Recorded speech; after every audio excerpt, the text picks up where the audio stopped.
Hello everyone, আসসালামু আলাইকুম। কেমন আছেন আপনারা সবাই? আজকে আমি একটা পাতার বড়ার রেসিপি নিয়ে এলাম। এটা আপনারা স্ন্যাক্স হিসেবেও খেতে পারেন। তো এই জন্য আমি প্রথমে মসুর ডাল ভিজিয়ে নিচ্ছি।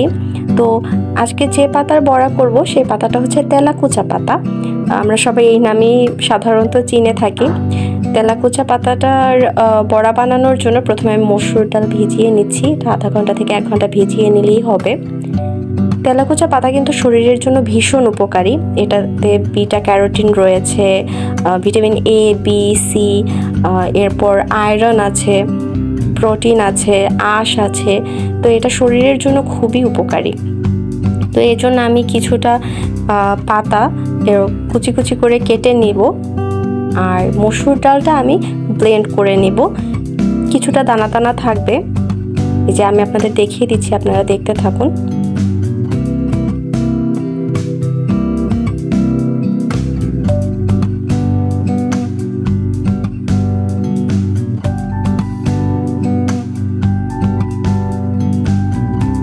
তো ডালের মধ্যে প্রথমে আমি দিয়ে নিলাম শাকটা।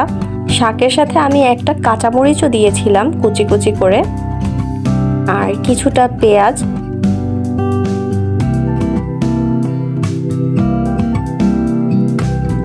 আর একে একে দিয়ে দিব হলুদ গুঁড়া, মরিচ গুঁড়া, আর কিছুটা জিরার গুঁড়াও আপনারা দিতে পারেন, আমিও দিয়েছিলাম।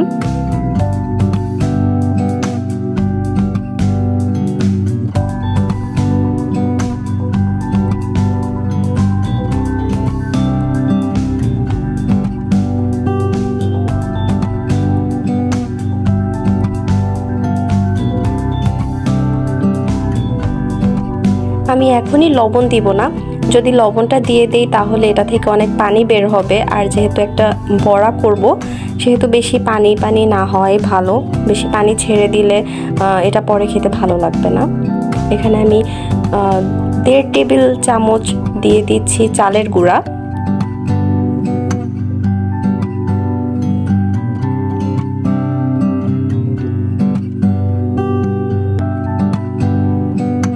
আর দিয়ে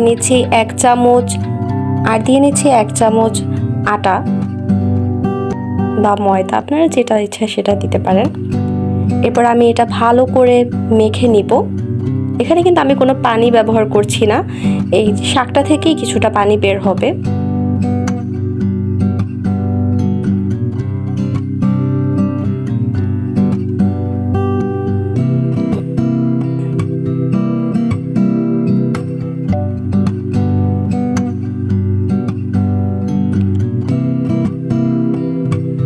এই পর্যায়ে এখানে আমি বেকিং পাউডার দিয়ে নিব কিছুটা। এটা আপনারা যে পরিমাণে নেবেন সেই হিসেবে চোখের আন্দাজে দিয়ে নিতে পারেন, আমিও চোখের আন্দাজেই দিয়ে নিচ্ছি। বেশি না দিলেই হবে, বেশি না দিলেই ভালো। আর যেহেতু এটা শাক সেহেতু পরিমাণ মতো লবণ দিতে হবে। বেশি লবণ হয়ে গেলে আবার সেটা অতিরিক্ত তিতা হয়ে যাবে। এটাকে আমি ডিপ ফ্রাই করব না, এরকম একটু চ্যাপটা করে এটাকে আমি অল্প তেলে ভেজে নিব।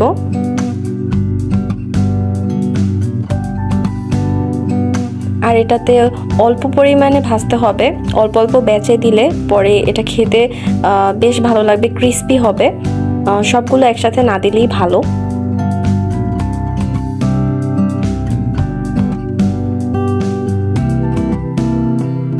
এক সাইড হওয়ার পর কিছুক্ষণ পর আমি উল্টে নিচ্ছি। এই যে একেবারে আমি পোড়া দাগ লাগাইনি, এপিট ওপিট ভালো করে ভেজে তারপর আমি একটা ব্রাউন কালার আনবো, যাতে বেশ খেতে ক্রিস্পি ক্রিস্পি লাগে।